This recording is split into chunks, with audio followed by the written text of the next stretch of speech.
with my BookTube-A-Thon reading wrap-up. To be perfectly honest, BookTube-A-Thon wiped me out. I think Sunday evening I attempted to do my wrap-up video and it just wasn't happening. I had to take a little bit of a break from filming videos because filming 8 days in a row just completely wiped me out. It's not something that I'm used to.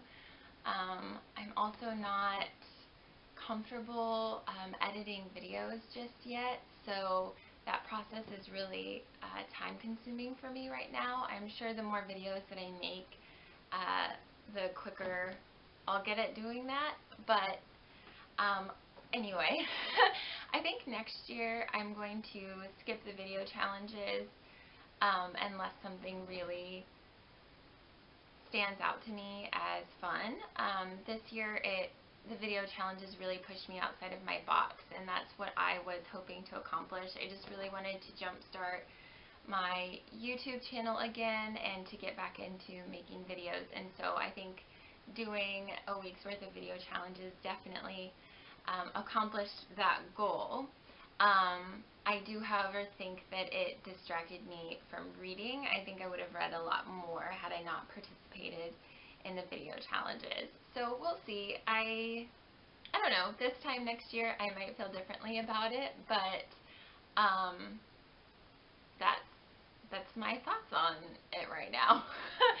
So the first reading challenge that I completed was to read a book in a day, and I did that with Tales of the Islanders by Charlotte Bronte.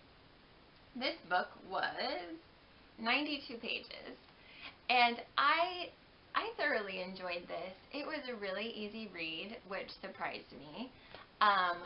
But to be fair, Charlotte Bronte wrote this book when she was 13. A little childish in parts, but her writing definitely for a 13-year-old is beyond any 13-year-old that I know.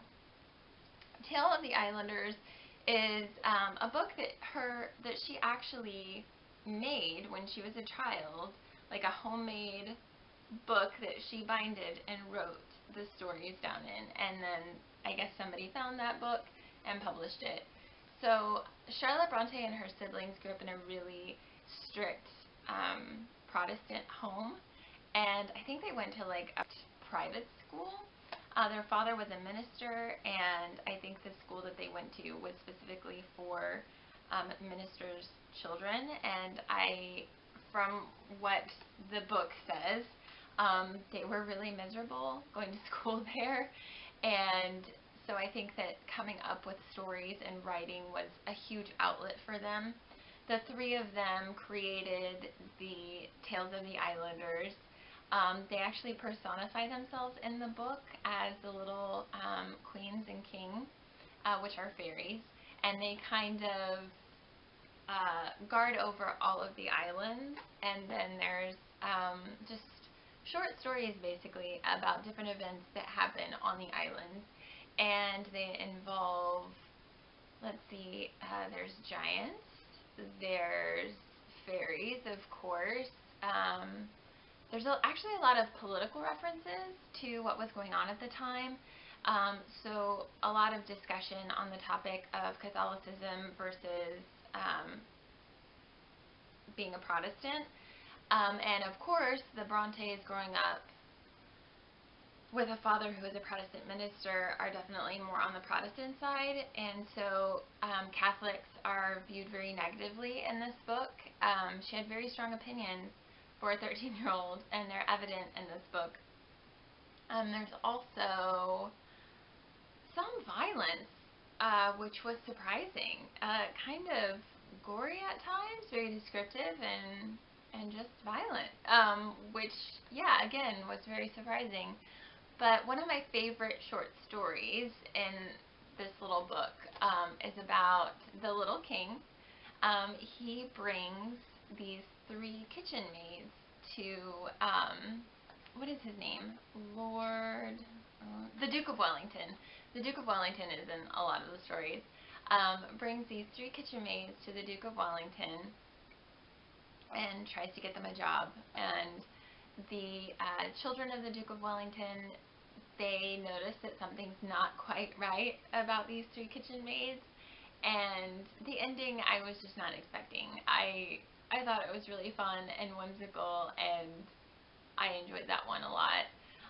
Some of the other ones were good as well, but anyway, this is a really fun book to read in a day. It's very magical, very fun, and I recommend it if you're looking for something along those lines. I definitely think that this is a book I will pick up again. I enjoyed it quite a bit. The next book I finished was The Vicious Circle, and this is a short story collection. I think that I have talked about this book enough throughout BookTube-A-Thon, but briefly, it is a short story collection of stories from writers that were famous in the 1920s and 30s, that were members of the Algonquin Round Table. To name a few, there's Edna Ferber, Dorothy Parker, Alexander Woollcott, many more. But they're crime and mystery stories, and like I said, I talked about this book a lot during BookTube-A-Thon. I enjoyed it. I read it the same day that I read Tales of the Islanders, and this book was 208 pages, and it met the challenge of a book with someone on the cover. So yeah, I would recommend this book if you like short story collections. It was a really easy read, and I enjoyed it. I think I'm going to pass it on to some friends and family soon, because I have a few people in mind that might enjoy this. Next book that I completed was an audiobook. It was The Memoirs of Mary, Queen of Scots, and this audiobook I chose for the challenge to read something about someone very different from you, and it is pretty obvious that Mary, Queen of Scots is quite different from me, from the fact that she was a queen and that she had such a horrible, tragic life. And Mary, Queen of Scots, in book form, is 311 pages long. I knew ahead of time, you know, just the general bits and pieces of her life. This, of course, is a fictional account, so it takes the facts and expands on them in a very creative way, and I really liked her take on it. She made Mary, Queen of Scots very relatable. There were some parts, of course, that I just was like, I could have done without that, but for the most part, I really enjoyed this book. It made me cry a few times, and it definitely encouraged me to want to learn more about Mary, Queen of Scots. If you don't know about Mary, Queen of Scots, she was the Queen of Scotland, married at a very young age to the Dauphin of France, and I think by the time she was 18 she was widowed, and then married a cousin who was a relative from England. That marriage did not go so well. She had a child in that marriage named Henry, who later became the King of England. This takes place immediately after Henry VIII's reign, and his daughter Elizabeth is ruling in England, so there's still quite a lot of controversy between the Catholics and the Protestants. England is majority Protestant, and Mary is still very much a Catholic, and so she is dethroned because of this, and just lives a very stressful life, being held captive and running and all kinds of things, and it eventually ends in her beheading, simply because she's Catholic and because she posed a threat to Elizabeth I's throne. So anyway, this encouraged me to want to get the facts straight, so I started doing some internet researching and quickly picked up on what was false and what was true. And it also encouraged me to pick up another book about Mary, Queen of Scots, so I actually picked up this, which is also another fictional account of Mary, Queen of Scots. It's called Mary, Queen of Scots and the Isles by Margaret George. So yeah, this is a bit of a chunkster, but I definitely am invested in learning more about Mary, Queen of Scots. Okay, next up is The Visionist. I did not finish this book, but I definitely got a good start on it, and this is the book that I bought because of the cover. As you can tell, it's just a really neat cover. I've also already talked about this book in some other videos of mine this past week, but essentially it is about a girl who kills her abusive father and